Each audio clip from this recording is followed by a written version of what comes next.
नमस्कार दोस्तों, मैं एडवोकेट जयप्रकाश राजभर आप सभी का स्वागत करता हूं। दोस्तों, बहुत सारे साथियों ने कमेंट बॉक्स में कई बार ये रिक्वेस्ट किया है कि सर जी आप कोई मोटिवेशनल वीडियो भी बनाइए जिससे हम लोगों का मनोबल बढ़े। और कुछ साथियों ने यह भी बताया है कि उनके जीवन में काफ़ी सारी समस्याएं हैं, जिस समस्याओं के कारण वो बहुत ही परेशान रहते हैं। तो उन समस्याओं को लेकर आज हम डिस्कस करेंगे दोस्तों, और आपको हम एक छोटी सी कहानी सुनाएंगे। और ये कहानी भगवान श्री कृष्ण और महावीर कर्ण के बीच में वार्तालाप वाली कहानी है।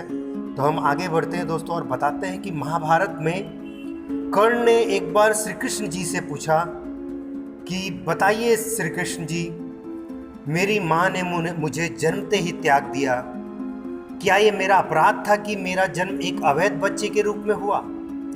द्रोणाचार्य ने मुझे शिक्षा देने से मना कर दिया क्योंकि वह मुझे क्षत्रिय नहीं मानते थे, क्या ये मेरा कसूर था?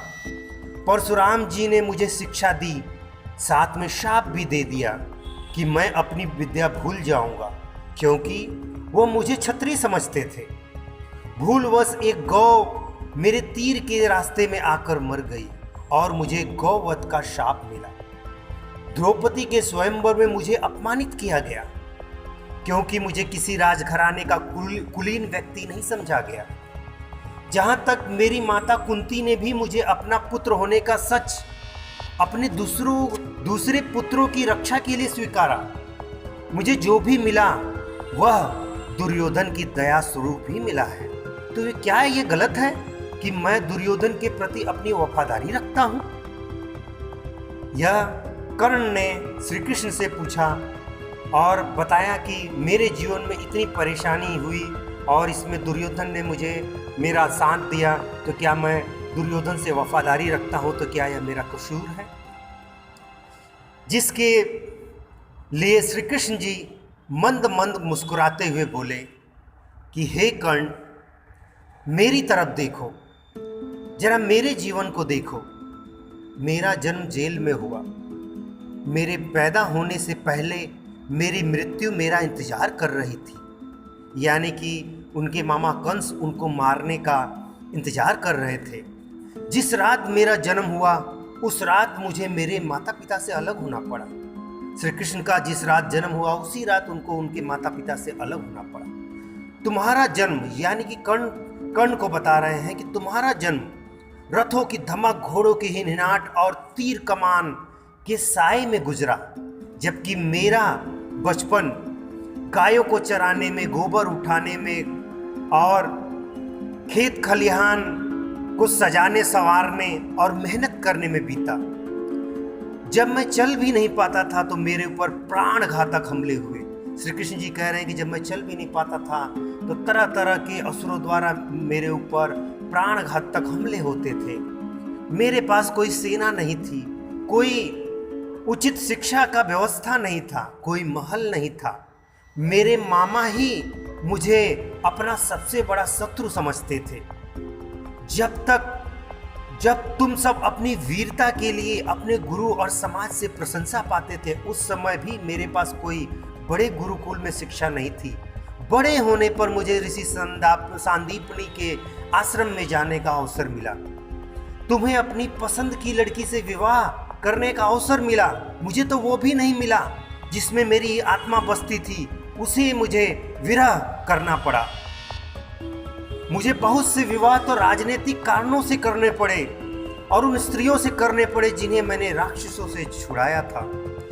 जरासंध के प्रकोप के कारण मुझे अपने पूरे परिवार को यमुना से दूर ले जाकर सुदूर प्रांत में समुद्र के किनारे नया नगर बसाकर बसना पड़ा, और जिसके लिए यह दुनिया मुझे रणछोड़ कहता है, यानी कि कायर कहता है। यदि दुर्योधन युद्ध जीत जाता है तो विजय का श्रेय तुम्हें भी मिलता और धर्मराज के युद्ध जीतने के श्रेय अर्जुन को मिलेगा।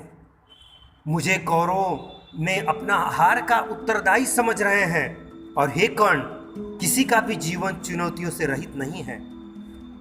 सबके जीवन में कुछ न कुछ खराब, कुछ न कुछ ठीक होता है।